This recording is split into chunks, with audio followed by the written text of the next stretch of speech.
Welcome back to the Deep Dive.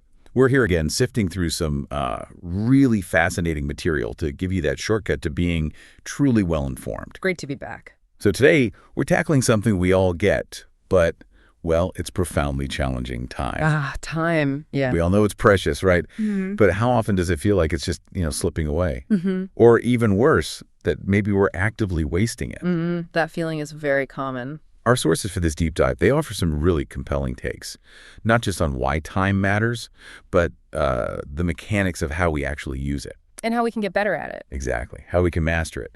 So, okay, let's unpack this first big idea, because our research hits us right away with this powerful truth. Time isn't just a gift, it's maybe the most irreplaceable gift we have. It really is. And what's fascinating, what the sources really stress, is the finality of it in our lives. It's not just poetry. Think about it biologically, even neurologically. Unlike money, you lose it, maybe you earn it back. Health, well, often you can work to regain it. Yeah, with effort. But a moment, once it's gone, it's gone. That specific experience, that thought, that connection, it didn't happen. There's literally no undo button. Wow, yeah. No Ctrl-Z for life. Exactly. And that inherent finality, it gives lost time this weight, a heavier weight than we often stop to think about. That really hammers it home. It's not just important, it's fundamentally irreplaceable. And it makes me think of that old proverb one of our sources brought up. Which one was that? Time and tide wait for none.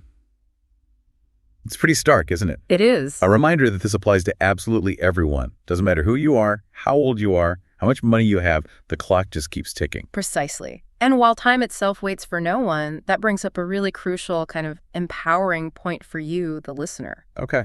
If time is this finite, vital thing, what about your agency?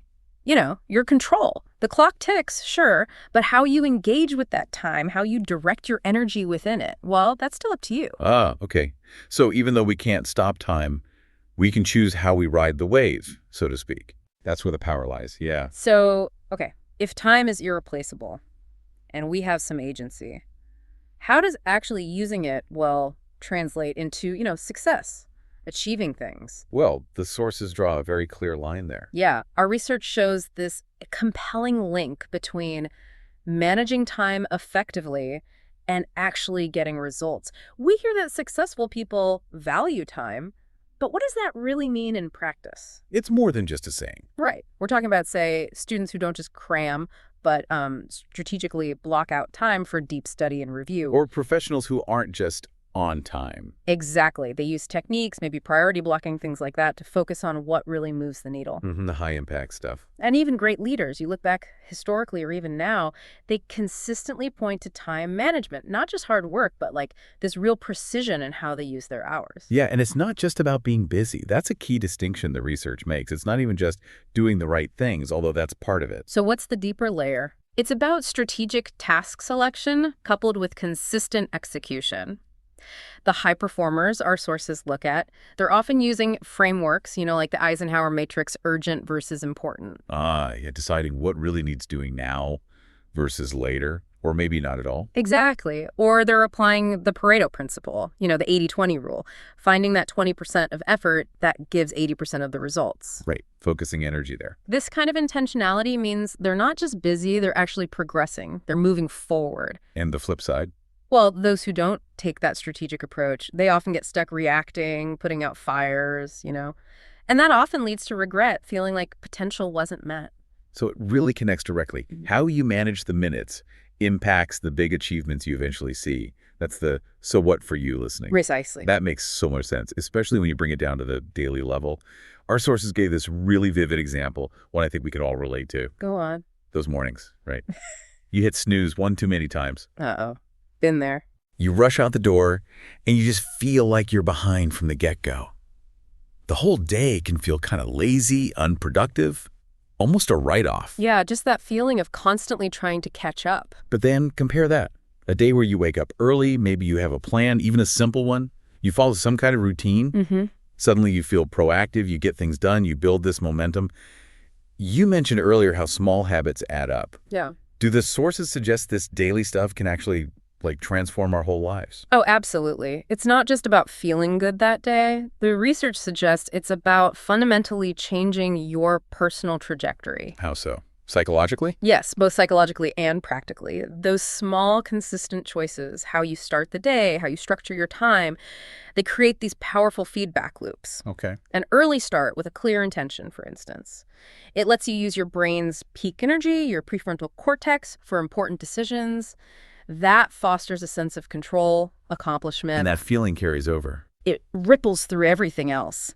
But a chaotic start, that often triggers a stress response. You're reactive, not proactive. Right. So the aha moment is realizing these tiny daily habits. They're the building blocks. They're literally sculpting your future, one moment, one choice at a time, for better or for worse. Wow.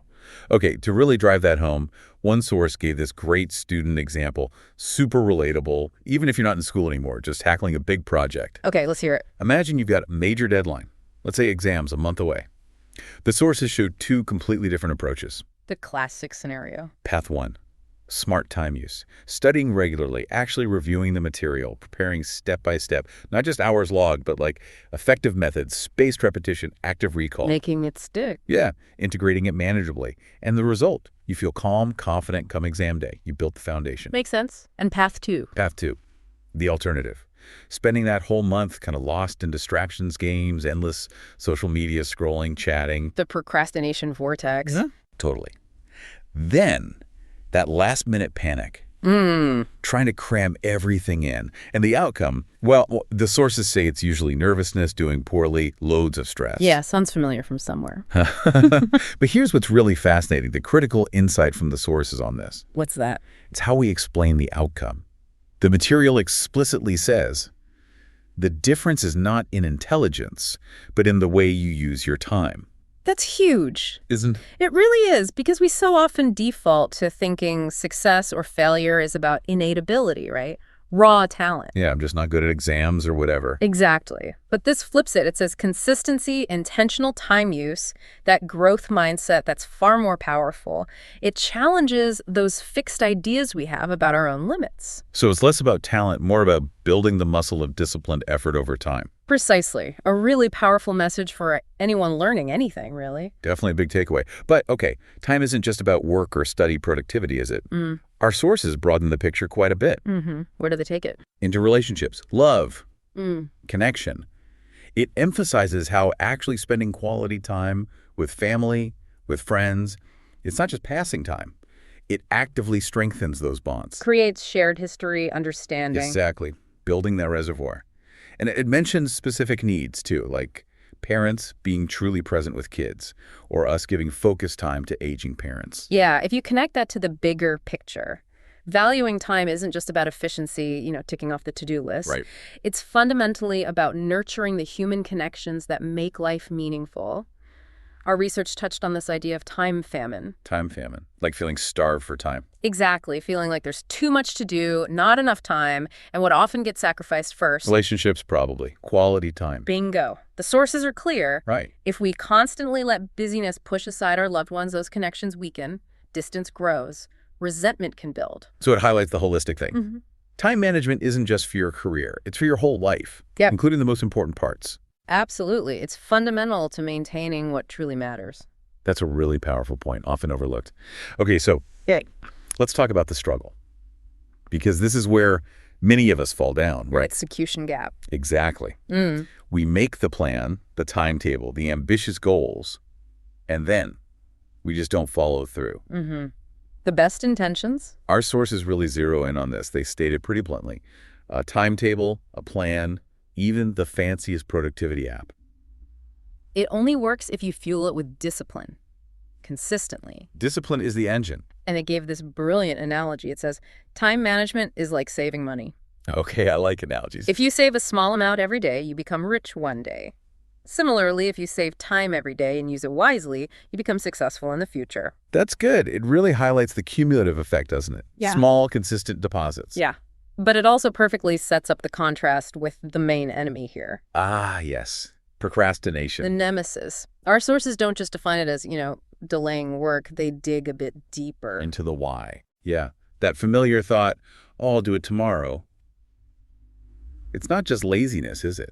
Often not. It can be complex. Fear of failure, maybe even fear of success, feeling overwhelmed. The task feels too big. Or just the brain wanting that immediate dopamine hit from something easy, instead of tackling the harder thing with a future payoff. Right. And the sources say this habit, it doesn't just stall things. It actively destroys our progress. Creates that cycle of anxiety, then rushed work, lower quality. Yeah.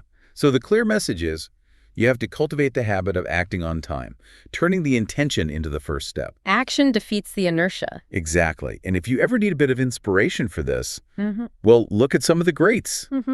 History offers examples. Our sources mention figures like Mahatma Gandhi, Abdul Kalam, Nelson Mandela, and they state that these figures achieved greatness because they valued every minute. It sounds a bit like a cliche, perhaps. But it's not just a cliche, is it? The sources explain how. What did valuing every minute actually look like for them? That's the key question. It wasn't just being busy. No. The research highlights they never wasted time in laziness, which often comes from lacking a clear purpose, right? Aimlessness. Instead, they used time to work hard, to learn, and to serve others. There was an alignment there. Between their time and their core values, their mission. Exactly. It wasn't about frantic activity. It was about purposeful contribution, continuous learning, moving toward that big vision. Every moment was seen as an opportunity for that. Their lives really show the impact of weaving purpose into every available moment. A powerful demonstration, absolutely. Okay, so after exploring all this, the irreplaceability, the link to success, relationships, discipline, inspiration, what does it all mean for you, listening right now, in your actual daily life? Bringing it down to brass tacks. Yeah. The sources don't just leave us hanging with theory. They offer some incredibly practical, actionable tips, habits, really, that build on each other. They're good. Concrete steps are useful. Okay, first one. Wake up early in the morning. And this isn't about showing off how early you get up. No bragging rights needed. It's about claiming those quiet, focused hours before the world starts demanding your attention, for deep work or even just reflection. Setting the tone for the day. Second, make a plan for the day. Even a simple one. It gives you clarity, direction, reduces that "what should I do now" feeling. Fights decision fatigue. Third, finish important tasks first. We hear this a lot. Eat the frog. Tackle the big, challenging thing when your energy is highest. Get the momentum going. Fourth, avoid wasting too much time on TV or your mobile phone. Now, this isn't about total deprivation. No, it's about intentionality. Exactly. Being mindful of those attention traps that just suck you in and fragment your focus. The endless scroll. Fifth, take small breaks, but don't over-relax. Breaks are vital, right, for recharging. Yeah. But they need to be purposeful. Not lengthy escapes that kill your flow. Yeah, think like the Pomodoro technique, focused burst, short break. Back to it. Restorative, not derailing. And finally, the foundation for all of it. Go to bed on time to get proper sleep. Can't overstate this one. It primes your brain, your body for everything else. The bedrock habit. So the sources basically promise that if you practice these habits day in, day out, consistently, you can achieve remarkable things. Studies, career, personal life. It's a compelling proposition. It really is. It suggests the path isn't some massive overnight change, but these consistent, small, intentional actions. It truly is. And maybe think of these tips less like rigid rules you have to follow, Oh, yeah. more like building blocks, tools for crafting a more intentional and ultimately, more successful life. They all reinforce each other, you see. How so? Waking early gives you time to plan. Planning helps you prioritize the important stuff. Avoiding distractions gives you more focus for that important stuff. Sleeping well fuels it all. It's all connected. A system. Exactly. It shows that cumulative power of small, consistent actions. You're basically developing a time muscle. The more you exercise it with discipline, the stronger it gets. A time muscle.